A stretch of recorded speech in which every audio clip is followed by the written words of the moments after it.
Assalamualaikum warahmatullahi wabarakatuh.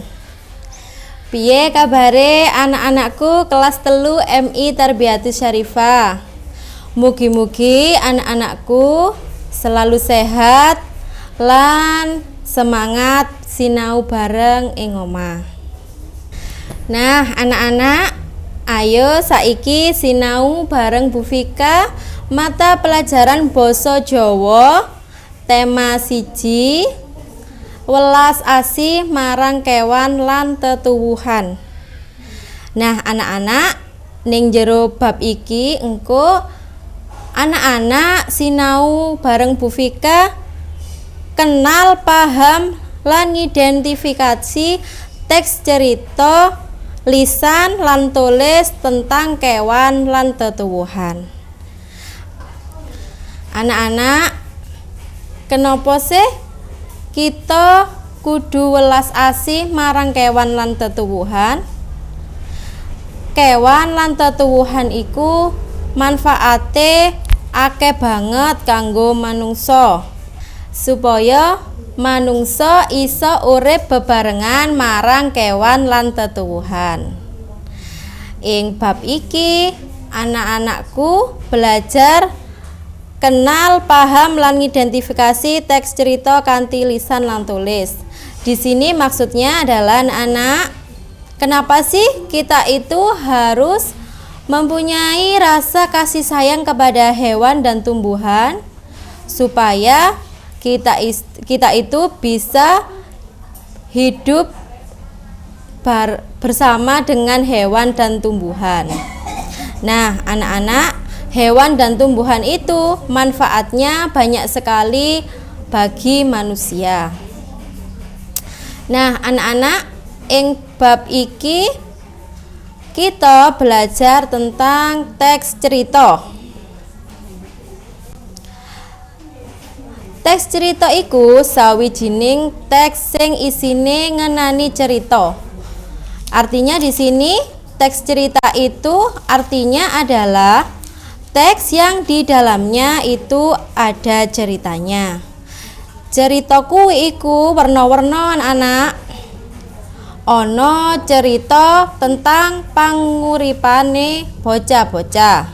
Ana cerita asal-usul jeneng sawijining papan. Ana cerita panguripane wit-witan.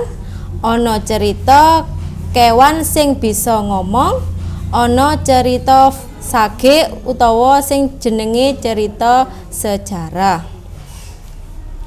Maksudnya seperti ini anak-anak. Di dalam teks cerita itu ada tentang asal-usul suatu tempat. Ada juga tentang kehidupan anak-anak di zaman sekarang. Ada juga tentang cerita dari tumbuhan, cerita hewan atau cerita sejarah.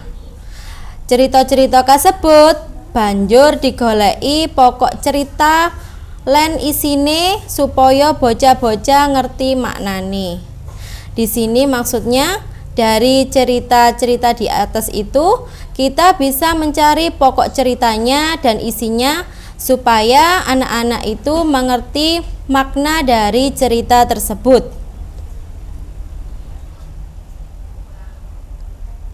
Titikane teks cerita sing pertama nyeritakake sawijining kedadean kang nyata utawa imajinatif. Nomor 2 kasusun lelandesan urutan wektu. Nomor 3 katerangan paraga, pangripta lan latar. Di sini maksudnya anak-anak di dalam teks cerita itu menceritakan tentang kejadian yang nyata ataupun imajinatif, yaitu tidak nyata. Yang kedua, tersusun dari landasan urutan waktu. Jadi di dalam cerita itu ada latar waktunya anak-anak. Sedangkan yang ketiga, katerangan paraga ini maksudnya ada peraga atau pemain.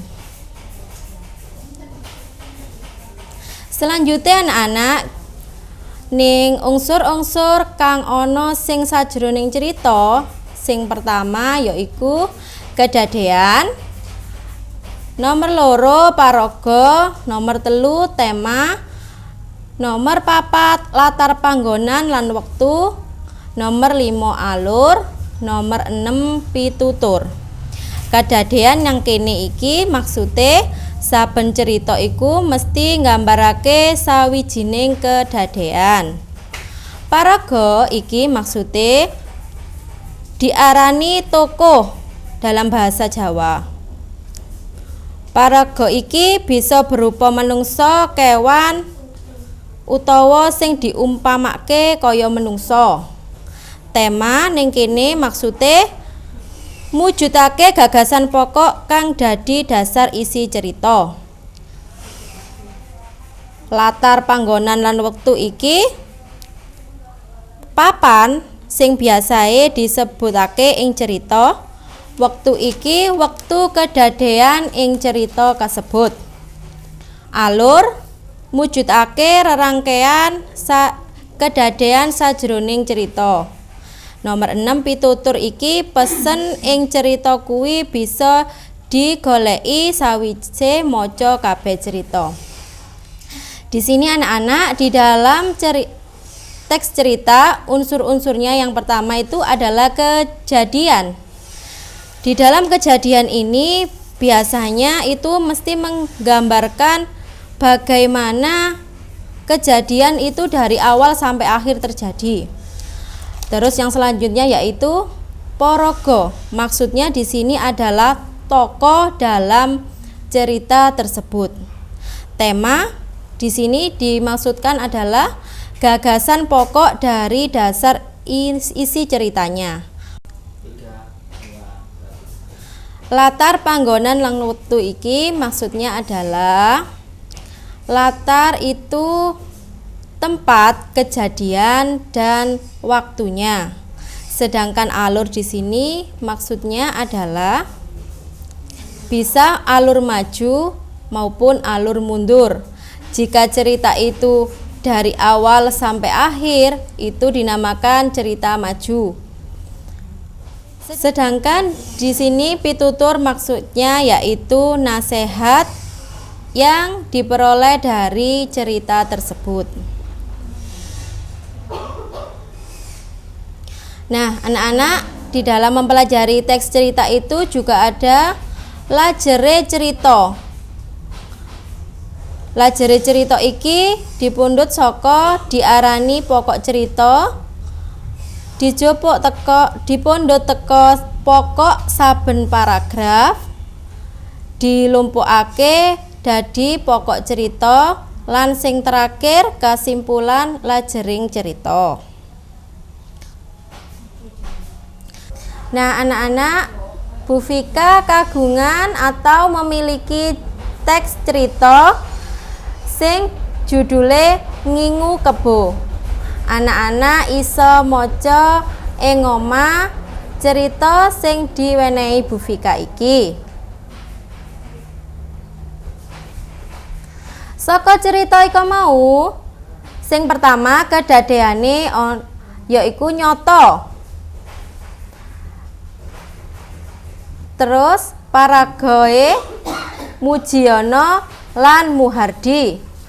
Temae welas asih marang kewan. Latar panggonane ing ora-ora sing ora ada karo omahe. Latar wektune minggu isuk nganti awan. Alure maju. Pituture yen dadi manungsa kudu blaba lan ora oleh angku marang wong liya. Anak-anak saka cerita ika mau pokok paragraf nomor 1 yaiku Pak Mujiono ingon-ingon kebo cacahe ana 3. Yen paragraf loro putrane mung 1 jenenge Muhardi. Ing paragraf 3 saiki Pak Mujiono dadi wong sugih dhewe ing desa kono. Paragraf 4 senajan saiki wis dadi wong sugih nanging panjenengane ora angku lan gumedhe marang liyan. Lajare cerita saka teks ing dhuwur yaiku Pak Mujiono dadi wong sugih lan ora gumedhe amarga Pak Mujiono kang utun dadi wong tani lan ingon-ingon. Nah, anak-anak, iki Bu Vika duwe tugas melih maca teks cerita tentang atau judule Budi Bocah Tani. Anak-anakku iso maca ing omah karo wong tuane. Nah, saka teks cerita iku mau tugase anak-anak sing pertama kalebu kedadean apa wacan ing dhuwur, nyata utawa rekaan. Nomor loro, golekana paraga ing wacan kasebut. Nomor telu, golekana tema ing wacan kasebut. Nomor papat, golekana latar panggonan lan latar wektu. 6. Golekana alur sing digawe ing wacan kasebut. Nomor 7, golekana pituture utawa pesen ceritae ing wacan kasebut. Nomor 8, golekana pokok cerita ing saben paragraf. Selanjutnya, apa lajare cerita ing wacan kasebut? Nah, anak-anak cekap semanten pelajaran atau sinau kali Bu Vika. Mugi-mugi bermanfaat. Wassalamualaikum warahmatullahi wabarakatuh.